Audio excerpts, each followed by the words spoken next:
Dahil nga po mga idol, bigo ang Golden State Warriors na makuha si LeBron James, magfo-focus na lamang ang kanilang team sa mga gagawin nilang bagong move at isa sa mga plano nila ditong gawin ang pagpapabalik nila sa kanilang veterano na si Draymond Green.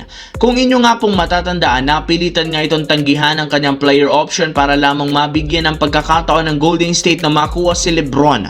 Ngunit ang problema, lahat ng kanyang ginawa na sayang lamang kasunod ng pagpili ni LeBron sa 76ers. Willing nga sana si Draymond Green magpababa ng kontrata kung sakaling makuha nila. And since hindi ito nangyari, balak na lamang ni Green kumuha sa Warriors ng mas malaking kontrata na nagkakahalaga na mahigit sa $28 million per year simula next season. Wala na rin naman itong rason para mag-cut ng kanyang kontrata. Kaya ganyan agad kalaki ang kanyang hinihinging kontrata sa front office ng Golden State. Pero maaari pa rin naman nila itong pababain depende sa magiging pag-uusap at negosasyon sa susunod na araw. Samantala, makalipas nga po ang ilang araw mula nang i-anunsyo na pumirma na ng kontrata si LeBron James sa Philadelphia 76ers, sa wakas, opisyal na nga itong kinumpirma mismo ng prangkisa. Kagaya ng inasahan, jersey number 23 muli ang gagamitin ito sa kanilang team sa darating na season. Kaya maraming mga fans ng 76ers ang hindi na makapaghintay. Maging ang kanyang mga bagong kakampi na sina Joel Embiid, Tyrese Maxey, Jaylen Brown at DJ Edgecomb,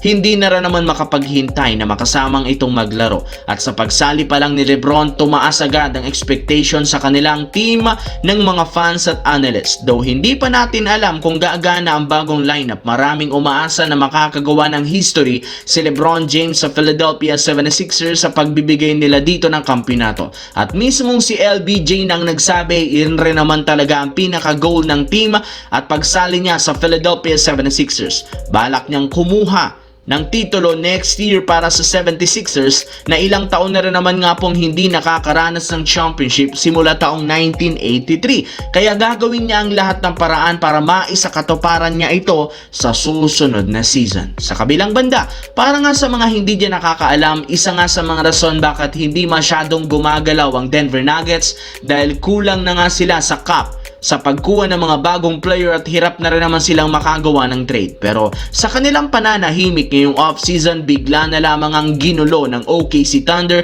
nang papirmahin ito at bigyan ng kontrata ang isa sa kanilang mga restricted free agent na si Spencer Jones, which is agad rin naman tinapatan ng Nuggets makalipas ang ilang oras.